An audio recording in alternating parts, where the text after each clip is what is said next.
राजू जी। धन्यवाद सर।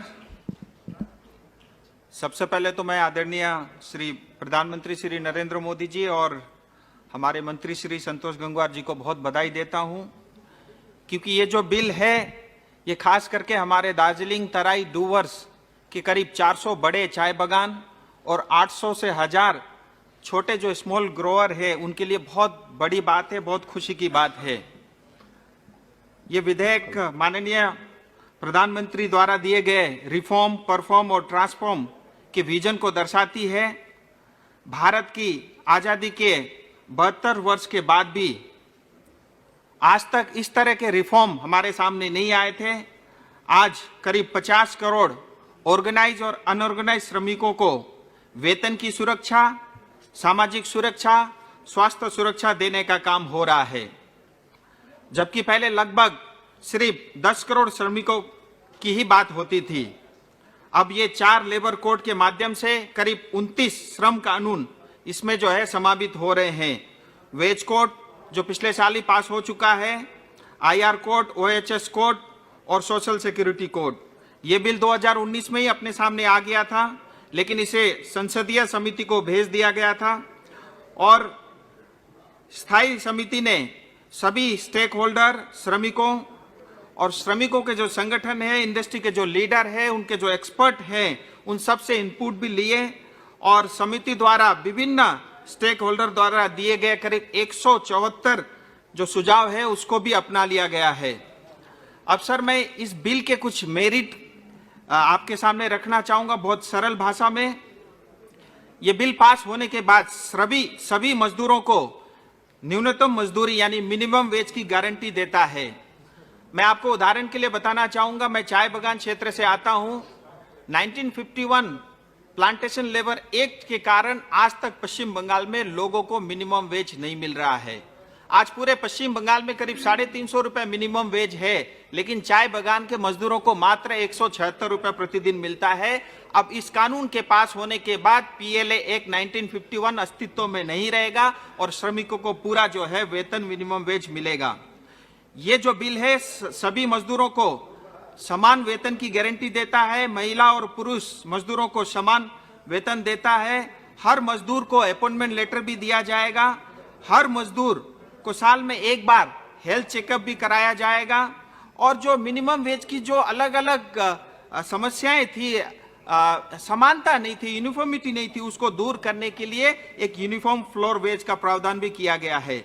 जो प्रवासी हमारे भाई बहन जो मजदूर हैं उनको हर साल एक बार घर जाने का किराया भी मिलेगा और जो हमारे प्रवासी जो मजदूर हैं जहां भी काम करेंगे उनको वहीं पे राशन मिलने की व्यवस्था भी इस बिल के माध्यम से हो रहा है। अनऑर्गेनाइज सेक्टर के लिए सामाजिक सुरक्षा निधि का प्रावधान है। महिलाओं को भी मतलब रात में भी काम करने की व्यवस्था भी इस बिल के माध्यम से किया गया है और महिलाओं को सभी क्षेत्र में काम करने की भी इजाजत दे रही है ये बिल। और जब महिलाएं रात को काम करेंगे उनके लिए सुरक्षा की व्यवस्था भी करनी अनिवार्य होगी। अनऑर्गेनाइज और ऑर्गेनाइज क्षेत्र में सभी मजदूरों को पेंशन EPFO योजना का लाभ मिलेगा और मजदूरों को ट्रिब्यूनल में जल्द से जल्द न्याय मिलने की सुविधा भी है और ट्रिब्यूनल को कम से कम 1 साल के अंदर में उसके ऊपर में फैसला करना होगा। इसके माध्यम से लिटिगेशन बहुत कम होगा और लिटिगेशन जल्द से जल्द खत्म भी होगा। और छोटी सी कंट्रीब्यूशन से भी ESI अस्पताल के अंदर में इलाज की सुविधा होगी और ESIC सभी क्षेत्र में काम करने वाले मजदूरों के लिए खुलेगा। ESIC अस्पताल, दवाखाना एवं सर थोड़ा एडजस्ट करिए सर 2-3 मिनट, बस अपने क्षेत्र के उस पर आ रहा हूं। दवाखाना एवं शाखाओं को जिला स्तर तक जो है इसके माध्यम से विस्तार होगा। ये बहुत बड़ी बात है और 10 से कम मजदूर जिस संस्था में है वो स्वेच्छा से ESIC के साथ जुड़ने के मौका भी उनको मिल रहा है। सर जैसा मैंने आपको बताया, पश्चिम बंगाल राज्य में मिनिमम वेज एक्ट अभी तक चाय बागान में लागू नहीं था, इस बिल के माध्यम से हो रहा है। इस बिल के पास होने के बाद चाय बागान और सिंखोना बागान में काम करने वाले श्रमिकों को उनका पूरा अधिकार मिलेगा। प्लांटेशन लेबर एक्ट जो अभी तक सिर्फ कागजों पे ही सीमित थी, अब इस बिल के पास होने के बाद उसका अस्तित्व समाप्त हो जाएगा और इस कानून के बाद चाय बगान, सिंकोना बगान के काम करने वाले मजदूर को सबसे ज्यादा फायदा होगा। इस कानून के पास होने के बाद अब कोई भी मालिक जो है वो इन काइंड में 15% से ज्यादा पैसा मतलब सामान या सुविधा नहीं दे पाएगा। उनको 85% जो है इन कैश उनके हाथ में देना होगा। इसका अर्थ ये हुआ सर, आज पश्चिम बंगाल में मिनिमम वेज 350 रुपया है।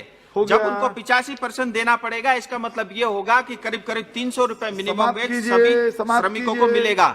सर बस 2 मिनट और सर, इसके साथ ही जल्दी समाप्त कीजिए, 1 मिनट में बात पूरी कीजिए बस सर, 1.25 मिनट और सर मैं अपने क्षेत्र की एक बात कहना चाह रहा हूं सर, श्रमिकों को आज तक भूमि का अधिकार नहीं दिया गया है क्योंकि लैंड जो है स्टेट का सब्जेक्ट है। अंग्रेजों ने जो कानून बनाया था वो कानून आज भी पश्चिम बंगाल में लागू है।